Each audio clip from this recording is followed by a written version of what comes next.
Hey everybody, this video will talk about graphing a quadratic inequality, problem type 1.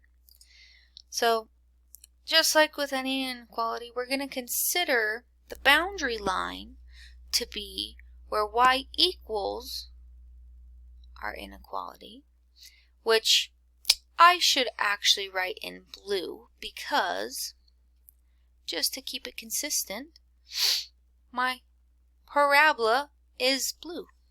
This is a parabola.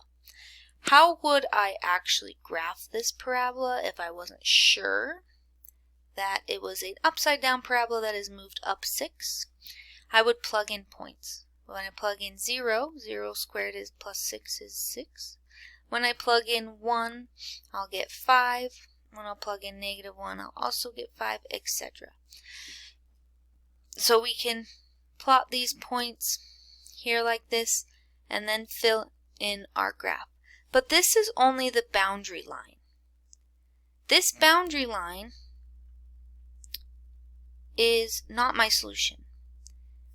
I want my solutions to be greater than my boundary line, not equal to my boundary line.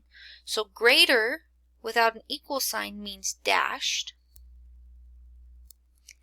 And then what does is it above or below? Well, how would we define that? Inside, outside, above, or below? I like to think of this one as above. I can kind of see this parabola is cutting into the x-coordinate plane, and everything above it, okay, will be in my solution set. But my solution set, I need to be, it's going to be in purple, okay? It needs to be dashed along this line, or along my boundary line, and then it needs to be everything above that quadratic. So it's all of this. It's not just above the entire quadratic piece. It's above the entire quadratic line or boundary line. Now, I can test this point 0, 0. This point 0, 0 is not in the shaded region. So when I plug it in to my inequality, I would expect to get a false statement.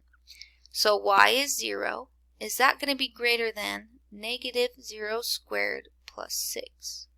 Well, 0 squared is just 0. So this is 0 greater than 6?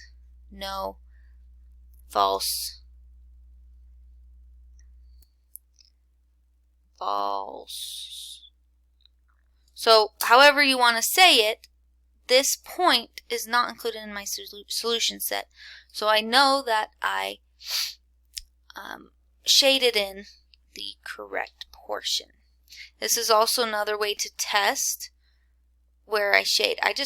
Before I even shade, I can pick a point, whether it's going to be outside or inside, and then I can plug it in, and if it's a true statement, that's the area I'm going to shade. If it's a false statement, I am not going to shade it.